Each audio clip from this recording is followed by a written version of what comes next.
जिसे ब्रह्मचर्य रहना उसे नित्य सत्संग सुनना चाहिए। सत्संग ही एक ऐसा है जो तुम्हें उठा सकता है। संसार में आज तक किसी की भी उन्नति हुई है तो उसे सत्संगी कहते हैं।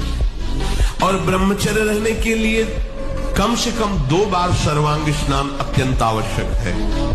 उससे ब्रह्मचर्य को सहायता मिलती, शरीर की गर्मी नष्ट होती है और हमारे भाव में भी पवित्रता आती है। तुम इतने मजबूत बनो कि कोई भी बुराई तुम्हारे हृदय में प्रवेश न करे, कोई भी तुम्हें बुरा न दिखाई दे और तुम सब में भगवान को देखकर इस माया पर विजय प्राप्त करो। कोई भी बुरा हमको दिखे ना और कोई भी बुराई हमको परास्त न कर पावे, कोई भी दुख हमारी प्रसन्नता को न छुपाए, क्योंकि सर्वम खलमिदम ब्रह्म, सब जगह वही विराजमान है। कौन बुरा है? सच्चा ज्ञान, सच्ची अच्छाई तो यही है ना कि बुरे में भी मुझे भगवान दिखाई दे। ब्रह्मचर्य अगर सही है, आपने किसी तरह इधर उधर, तो ये प्रश्न ही नहीं रहेगा। जिधर दृष्टि डालोगे उधर जय होती चली जाएगी। इसके निकलने में तुम सुखानुभव करते हो, उसको रोकने में कितना महान सुख हो। यदि ब्रह्मचर्य है, कोई भी रोग तुम्हें परास्त नहीं कर सकता। नवीन उत्साह, एक नवीन बल तुम्हें कहीं झुकने नहीं देगा। इस संसार चक्र में जितने रोग हैं, सबको शासन में रखने के लिए ये नाम पर्याप्त है। तुम्हारे ऊपर इनका प्रभाव नहीं पड़ पाएगा। ये 28 नामों का जो पाठ करता है वो जीवन मुक्त महापुरुष हो जाता है। भगवान ब्रह्मा जी ने उपदेश किया शनकादि को। राधा, राशेश्वरी, रम्या, कृष्ण मंत्राधिदेवता, सर्वाद्या, सर्ववंद्या, वृंदावन बिहारिणी, वृंदाराध्या, रमा, अशीष गोपी मंडल पूजिता, सत्या, सत्यपरा, सत्यभामा, श्री कृष्ण वल्लभा, वृषभानुसुता, गोपी, मूल प्रकृति, ईश्वरी, गांधर्वा, राधिका, आरम्या, रुक्मिणी, परमेश्वरी, परात्पर, पूर्णा, पूर्णचंद्र निभानना और भुक्ति मुक्ति प्रदा भवव्याधि विनाश। 28 नाम मात्र जपने से समस्त कामनाओं की पूर्ति। स्नान में ठंडे जल का प्रयोग। सबसे पहले नाभि से स्नान करें। नाभि से ऐसे जल यहां नाभि में डाले, 2-3 कमंडल ऐसे, और फिर स्नान करें। ऐसा ब्रह्मचर्य के लिए अत्यावश्यक। एक क्लिप आई थी पंडित दया प्रसाद जी की, तो वो भी स्नान कर रहे थे, तो पहले यही डाला था नाग, उनका बाबा शास्त्रीय पद्धति के अनुसार स्नान कर रहे। साबुन, सोडा, ये जो फैक्ट्रियों में बनते हैं, इनसे शरीर साफ करने की जरूरत नहीं है। यदि आप तेल नहीं लगाओगे तो रोज रज लगती शरीर में। कहीं ऐसा नहीं कि मैल जमा मिले, नहीं। मैल तभी जमेगा जब आप तेल लगाओगे, फुलेल लगाओगे, और फिर वो जम जाएगा। फिर साबुन की क्या जरूरत है?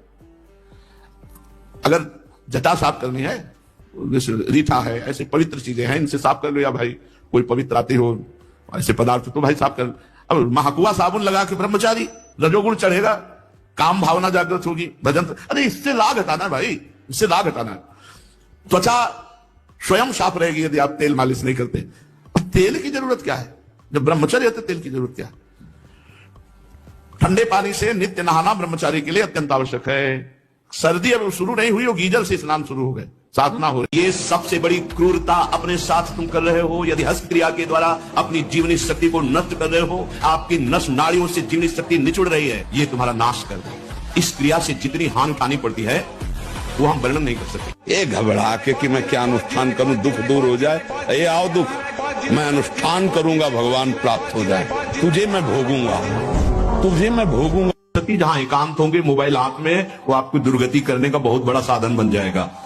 पहला काम, कमरे में जब जाओ स्विच ऑफ कर दो। बिल्कुल जैसा कहे, माला उठाओ या कोई महापुरुष का चरित्र उस समय पढ़ो, वो आपको थप्पड़ की तरह लगेगा।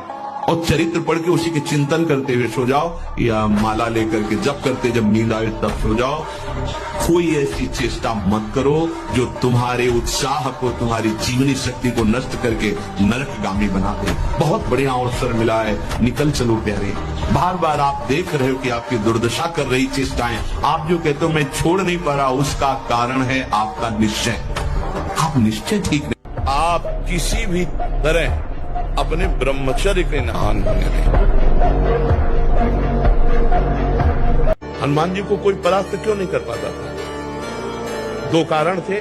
चरित्र पवित्र, पहला चरित्र पवित्र, और दूसरा हृदय में भगवान का निरंतर स्मरण। प्रविश्य नगर की जय सब राजा हृदय राख, ये विजय का कारण था। हारना किसी को पसंद नहीं है, किसको अच्छा लगता है हारना? तो फिर अभ्यास में प्रमाद क्यों किया? फेल होना अच्छा नहीं लगता तो पास होने के लिए पूरे ग्रंथ को अपनी स्मृति में बसा लो।